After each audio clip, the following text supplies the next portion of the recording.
Hi everyone, it's Alfred. Hi, it's Summerine.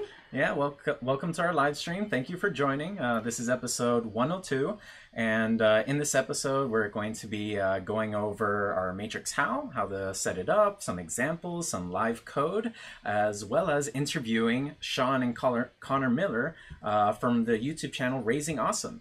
So now I guess we can get started with the interview with them. Yeah. So just to intro them, Sean and Connor join us from their YouTube channel, Raising Awesome. Sean is an engineering team leader for a major refinery in the Chicago market, and Connor is his 13-year-old son and recent guest star on the Ben Heck Show and Dave Jones' EEV blog. Together, they make videos of projects to educate Connor and the viewers of modern life skills and modern life skills and lessons. And as Sean states it, their goal is to cover every craft, skill, and life lesson in our modern world, explored by the time Connor leaves the nest.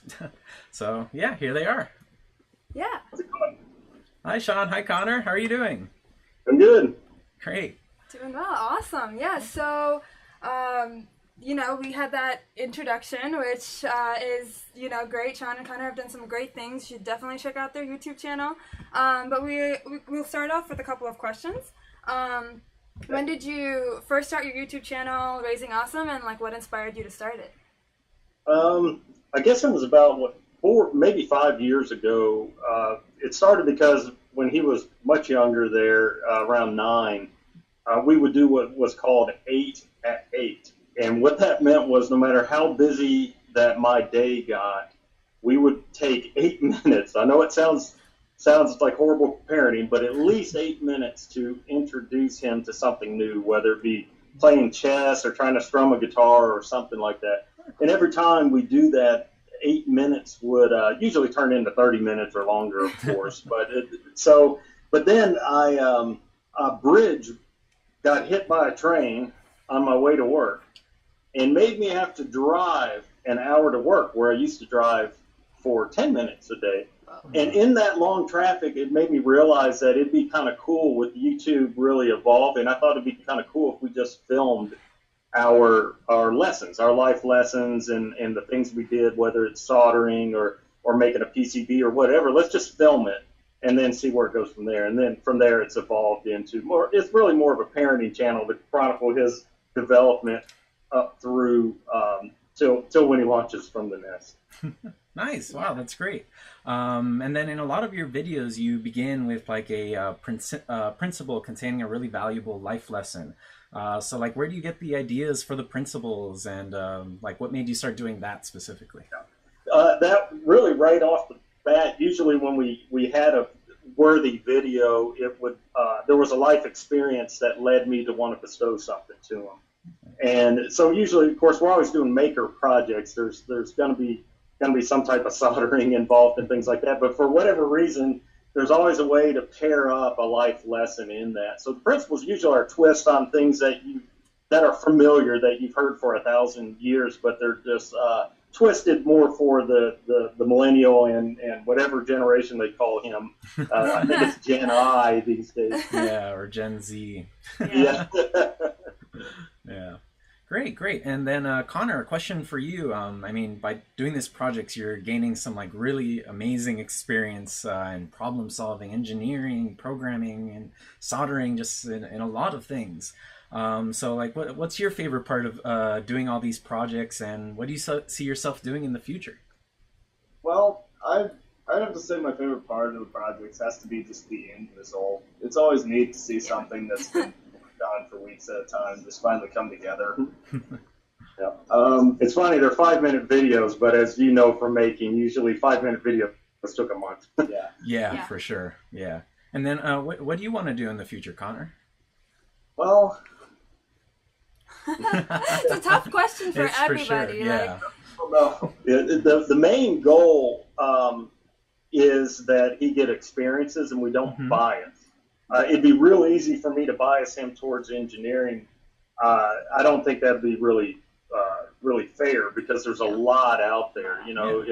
He could make the next robot that did heart surgery or something like that, and I'd bias him to converting crude to gasoline. So right now for the most part, we don't have conversations around what he's going to do in the future. It's more about what haven't we done yet, Okay. and then we go after that. That's Yeah. amazing. Like, Yeah, I that's love awesome. the open-mindedness because, you know, I feel like a lot of the times parents do push, like, Yeah. kids to go towards something, and, like, learning just for learning, I feel like is getting lost sometimes in the system. Right. So this is absolutely amazing. Yeah. Yeah, it's amazing. And just me personally, I started programming when I was 10, just like, you know, on my own, programming on a game called Roblox, actually. Right, And then, yeah. And so really the other day we're talking about teaching, because we definitely want to strengthen his coding skills as time goes on. And a lot of our videos, I take that because the code's like 400 lines of code and stuff, and he has to go to school still.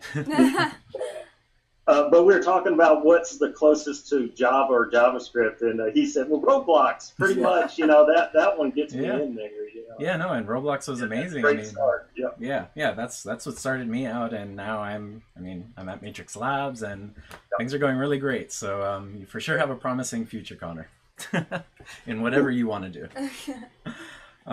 Great.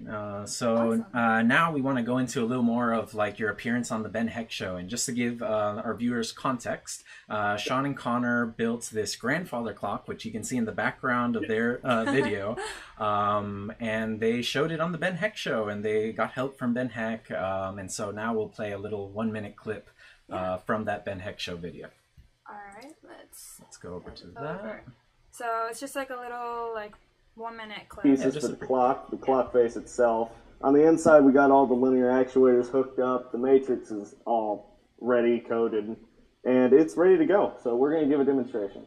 Cool. Wally, come get the laundry.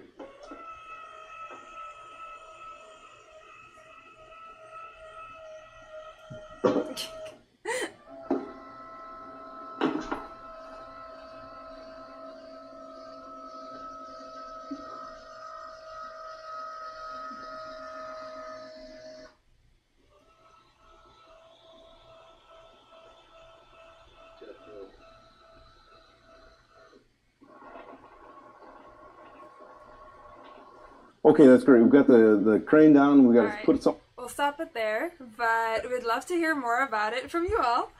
Yeah, so like, So, well, go ahead. oh yeah, just describe the project and how you got involved with the Ben Heck Show.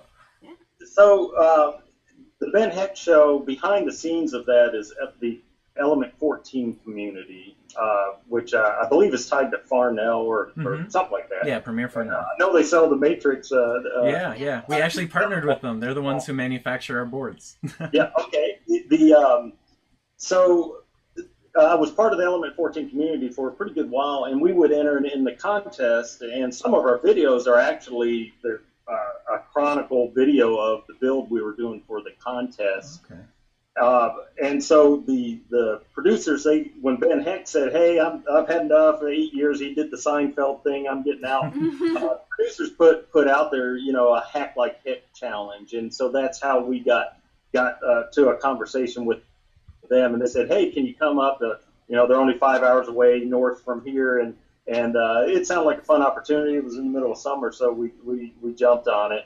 And at that point, all we had was the concept that, as you would see in the video, the full video, there are his mother, my wife, she has MS, and it makes it hard to go upstairs without using the handrail. Yeah. So things like taking a laundry basket are kind of like a done deal. So in our household, there's a lot of logistics that go on for taking things upstairs that normally you wouldn't think anything about. So we thought of all these weird ways. Like one was we were going to copy the Boston Dynamics dog. We watched it walk upstairs. I was like, yeah, you could put the basket on the back of the dog.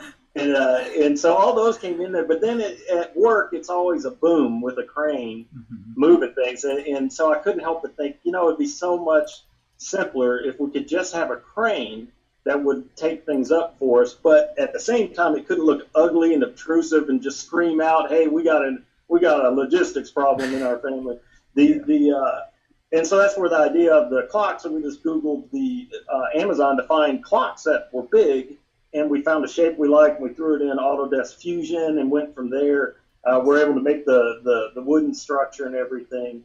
And so then when we got with Element 14, the question came. I said, "Is there anything that you prefer me go to?" And I told them all the design, and they said, "Have you checked out the Matrix?" And that's where when they said it has all these sensors on it and the mic array, most likely you can get it to talk to Alexa somehow and everything. I said, "Okay, yeah, let's go that route." And so that's how we ended up with your tech there, and we're very, very happy, very, very happy, very pleased with it. Awesome, that's great to hear. And it's when we saw that video, we sent it to the whole team, and they were just so excited that like you guys made this, and it's for like the amazing cause of like helping your mom and just doing those things that before were simple and now it's more difficult. But it's right, yeah. But yeah, it solves a great problem, and it's amazing to see that you guys made that. Yeah. Yeah, I mean, what was the most interesting part of like while making the clock crane, or the most challenging even? Gosh. Well, one, probably you guys threw in an update on me. Okay.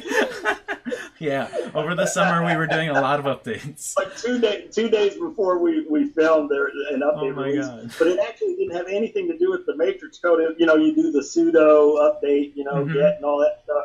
You get into stuff, and what it did, it threw off the microphones. And so it was actually more of a Raspberry Pi Sketch Lite issue. But when you think of challenging, that was challenging because there I was in the final hour, and suddenly my code would run. Yeah. Oh, we've been there. Welcome to Linux, Yeah. So, Yeah. We worked through it. Yeah, we go to conferences all the time with demos, and the second that we finish the demo in the office, I disconnect the device from Wi-Fi, so it does not update. It works, and that's it. And then I make like 5 copies of the SD card just in case. Yep. And what's really odd, I guess, about this hobby is that the other day in an afternoon, I was kicking back, I think after we mowed the lawn or something, I was like, I felt a little bored, and I decided to purposefully do an update. Just for the challenge of it. Yeah, that's always a challenge for sure. Nice. Yeah, that's Great. amazing. So do you guys have any like plans to use the Matrix Creator in any future projects? Yeah, there's another one for Element 14 coming. We have a 4D game engine, we're calling it. Wow. It's actually going to showcase a lot of microcontrollers. So the idea came from he got an Oculus with his lawn mowing money. Oh, that's amazing. He got an Oculus, so there he is playing. He's fighting hot dogs, blowing up hot dogs and everything. So the thought was, instead of you going into the game, what if we get the game to come at us? Oh. In parallel, for the last 3 years, we had been making a video game that is kind of in the feel of Five Nights at Freddy's. Okay, yeah. Love that. Kind of feel where you're looking through a security cam. Mm-hmm. Yeah. So we thought, well, that gives you a real feel looking through the security cam. And then I got the idea that if I can access the COM port, then I can talk to a microcontroller, and from there I can hit pins that do all kinds of things, or I can send web hooks to IFTTT and turn lights on and all that stuff. So you will see the Matrix again. It'll be one of those showcase cards, like and Arduino Maker 1000 is going to be in there. Just these different cards are all on the receiving end of this video game. Awesome. That will, basically turn on lights to scare you, make noise. Something will rattle around, a door will open in your house, though, while you're playing the game. So have that security cam feel like you're looking at. You're actually in your house doing this stuff, but then you hear the noises. The lights will turn on in another room when you turn them on and all that. Oh, that's amazing. That That brings those scary like jump type games to a really different level there. Yeah. 4D. Like, Wow. I think the only other place I've experienced 4D is like Disneyland. Like, that they spray water at your face when they're showing like the 3D movie. And Yeah, you're or like, they shake the chair. Or they shake the chair. Yeah, it's Yeah. like so that's awesome. Like in-house 4D. Wow. Yeah, that's really cool. The game is out there, not to steal time for an of course. ad, but it is out on Steam, and Okay. it's super secret. When you hit pause, if you look up Sleepwalkers, the name of it, if you hit pause and then hit the letter M, it goes into maker mode. At that Oh. point, if you have a microcontroller that's reading serial, you'll get a number 0 through 9. So we got all that. We got that side worked out. We still got to build the rest of it. Okay. But in maker mode, if you hit M when you pause, it won't tell you anything about it. Only your viewers know this. Hit M, and you'll get maker mode, and you'll see it on the screen. Awesome. That is amazing. Yeah, we'll try it out this weekend. Yes. Carlos, one of our like awesome software developers here, he has a Vive, and so we'll be trying that out this weekend at his place. All it does is send a 0 through 9, depending on what's happening. If it's thundering, it might be a 4. If a door opens, it might be a 1. If a light comes on, it might be a 2. You know, so that way you can sync up the 4D world with it. Yeah. Right. Oh wow, that's such an amazing concept. I love it. Yeah. And when do you plan on like coming out with the 4D video on Element 14? It's targeted for November 30th. Okay, cool. When it would be released through Element 14. Awesome. Okay. Or at least I should say that's when I deliver it to them, and then they slice it and dice it. Got it. Okay, so maybe like end of December, January. Yeah, I would imagine right there. Okay, cool. All right. Great. Awesome. Well, everybody should stay tuned for that. I'll be waiting. So, all Great. right. Yeah, well, I guess we'll start wrapping it up. Thank you so much for being here and like sharing all that amazing projects. Do you have any final thoughts like for our community about the creator or just anything else? I guess the only thing, when I went after the creator, and it's kind of feedback as well, because I started becoming accustomed to the Arduino platform. Actually, even though you had the higher layers of abstraction, which are great, you know, you can use the phone to upload things and share. Those are awesome concepts. As a maker, that for me, as a guy that's just trying to get a clock via crane and those kind of ththings, my quickest leap was the HAL layer. Yeah. Because, you know, C has its roots in C, so pretty much with those C chops, you can really quickly port all your demos to make the matrix do anything it wants. So truly, I feel for anything, because all the sensors, the mics, the temperature, you know, all that's on there. I'm personally, I don't think we'll outgrow it by the time he launches the matrix solution with the Pi like that. It's going to be very hard for our projects to outgrow it. And we got some big ones coming, even you know, that where you got stuff that'll take your finger off, you know, some heavier mech electronics coming. Whoa. And I don't think we're going to outgrow the matrix. So definitely a great product. If you're used to the Arduino, just go jump at the lowest level, go right at the HAL, and port those demos, and you'll be rocking and rolling. Yeah. Awesome. Yeah. That's great feedback. Thank you. And I mean, just from that feedback, I guess we'll start looking at some projects that people have made with Arduinos and port them over to the creator in HAL and start posting them on our Hackster, so we have more projects there. Typically, we don't do projects in HAL, but hey, why not? Yeah. It's a good starting point, like you said, so that's a good idea. Awesome. Well, thank you guys so much. It was great speaking with you, and have a great night. Yeah. Hey, All right. See ya. Bye. Thank you. All right. So I'm gonna end the call here. Yeah. And I will try to switch over if I remember the shortcut. Okay. Which one? Got it. There we go. Okay, great. All right. Okay, so hi again. That was a great interview. That was so fun. I really want to try that VR game this weekend oh my at God. Carlos's place. Yes. For sure. We're for sure trying this. this. And then now we have the like secret trick of the like M when you're paused. Yeah. We're definitely doing that. We'll look over the video again to get what the trick was. Yeah. Okay. Well. Okay. Awesome. Well.